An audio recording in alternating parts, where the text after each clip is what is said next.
અમે પહેલગામ ગયા હતા અને મોરારી બાપુની કથામાં ગયા હતા. પછી અમે લોકો બધાય 12 જણા અમે પહેલગામ ગયા હતા. હજી અમે ત્યાં જાતા હતા એટલે અમારું મન નહોતું, અમે ઉતરી ગયા બધાય. પછી પાછા અમને બધાય ઘોડાવાળાને બધાય કીધું નહીં તમારે આવવું જ પડશે, પૈસા નહીં દ્યો તો તમારે આવવું જ પડશે. અને પપ્પા કે મારું મન નથી માનતું, નથી જવું. પણ તોય અમે બધાય ગયા. અમે 12 જણા હતા અને અમે ત્યાં પહોંચ્યા 5 જ મિનિટ થઈ. આ લોકો મને કોઈની ઉપર વિશ્વાસ નથી, જે જમ્મુ કાશ્મીરમાં ખચ્ચરવાળા છે એની પર વિશ્વાસ નથી આવતો. મને થોડોક ડાઉટ જેવું લાગે છે.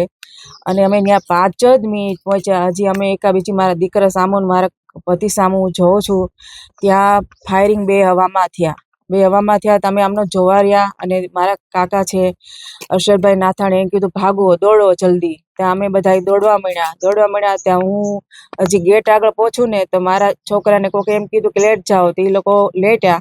ત્યાં તો હું પાછું જોઉં ને તો મારા છોકરાની સામે એક ગોળી વાગી ગયેલી જોયું મેં. ત્યાં હું એને લેવા ગઈ ને તો એને લોહી લુહાણ મેં જોયો છે.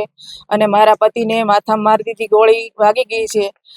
અને મને એટલું દુઃખ છે કે મને આજે દેશની મારી ઉપર દુઃખ પડ્યું છે એવું કોઈ મારી ભારત દેશ માતા કે દીકરી માથે કોઈની માથે ન પડે એવું હું પ્રાર્થના કરું છું. અને મારા મોદી સાહેબ મારા ભગવાન છે. અમારું આખું ઘર અમે પૂજી છીએ. અને મને પહેલેથી મારા દેશ પ્રત્યે તો મને બહુ લાગણી છે.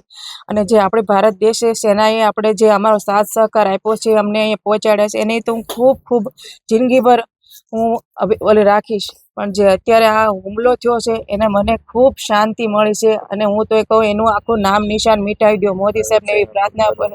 અને મારી જે ભારત સેના જે રક્ષણ કરે છે એને માટે મને ખૂબ ખૂબ ગર્વ છે.